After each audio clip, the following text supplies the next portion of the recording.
Ani, please tell us the correct pronunciation of your name. It's Papazyan. Ani, well, thank you so much for being a part of Well Wave Now show. And we want to get to know you a little better. And so tell us, where did you grow up? I was born and raised in Armenia, former Soviet Union, where I also finished my college and I played volleyball for Armenian national team. That's childhood. Good. Yeah, did you like it?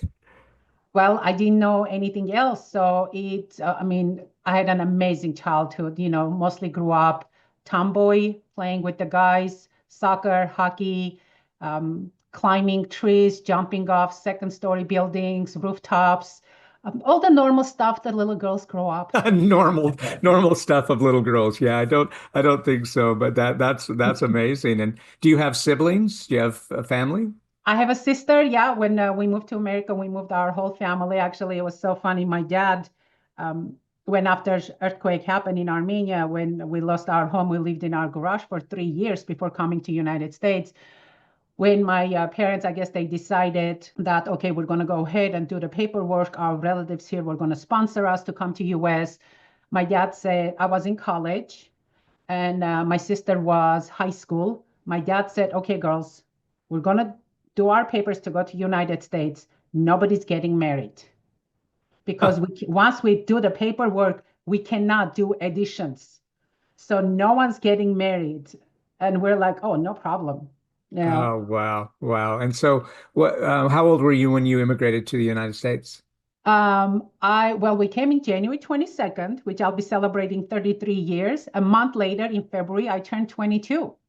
Congratulations. Yeah, that's awesome. Awesome. And did you bring any traditions from when you were a childhood? Did you bring those with you to the United States? Well, I'm Armenian. We are full of traditions. Armenia is one of the old cultures that we grew up with.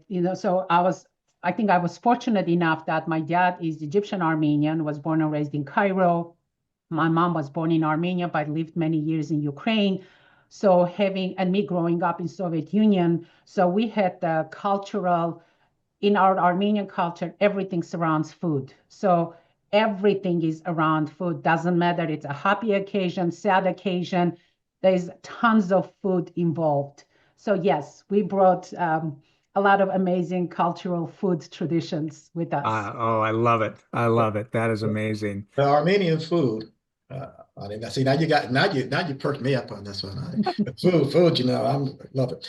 What would you say? Is it like any? I've never tasted any Armenian food. What would you say it's like? Is it Very bland? Mediterranean. Mediterranean, okay. Very Mediterranean. It's just the difference would be the regional, the spices and stuff we use. Right. But I grew up with very Middle Eastern because of Egypt, Yep. the hummus, the baba ganoush, the just amazing. And then Mediterranean, a lot of the fish, the meat variety, but a lot of fresh vegetables Yep. and legumes that we grew up with, very colorful, just everything homemade. The only time we ate restaurant food growing up is when I would travel with my volleyball, where we go to tournaments, we would Mhm. eat outside. Otherwise, it was always homemade foods. Yeah. Great. Wow. That It's helps out. amazing. That helps you out when you're working that nutrition component with your clients. You ever tempted to just say, eat like an Armenian? Well, let's just say I've been here, I've lived in United States longer than I've lived in Armenia now. So I've changed a bit. It's easier to just do a Uber Eats orders, or I'm just gonna like just pick something up on my way, but I do still cook. Yeah. Yeah, that's great. That's great. Well, we know a little bit. I always like to ask if anyone played any sports growing up. We know that you've already mentioned, man, a national team volleyball player, and then also played ice hockey, which are two of my favorite sports. I wasn't a D1 athlete like Tim. Tim wrestled for Stanford and had an amazing career. I got cut from my junior college volleyball team, so so that's my experience, but I love the sport. I love your compliment, Breck. I would say I had a decent career. It wasn't amazing. It would have been amazing if I'd have won a couple of national championships or something. But no, but it was a decent one. Yeah. One more than I lost. That's great. That's Wrestling great. is amazing. I know, if I'm sure you follow Olympics and World Championships probably, but Yeah. Armenians are known for their Yeah. wrestlers, which always either gold or silver. They're top three always. Yeah. It's amazing. Well, as you think back in your life, who do you think has influenced who you are today the most? I think my aunt, I followed my dad's younger sister. She was a volleyball player. It's so funny. I always say it's coincidences just kind of weird happen. She went the same high school as I did, the same school. We had the same PE teacher. We turned us into a volleyball because that's what we did in our PE class a lot. So she went to the same college I went to in capital city. And then she continued her education. She actually was my professor in college. She was a biomechanics professor in college. But so I played volleyball for Armenian national team. I went the same college. What's so funny, when I went to leave the dorm, the room they assigned me, when my aunt came, because she was living in a capital city, she came to visit my dorm room. She's like, oh my God, that's my same dorm room. They assigned me to her exact same dorm room that I was. Beautiful. I Wow. know. And did she grade you hard, Ani?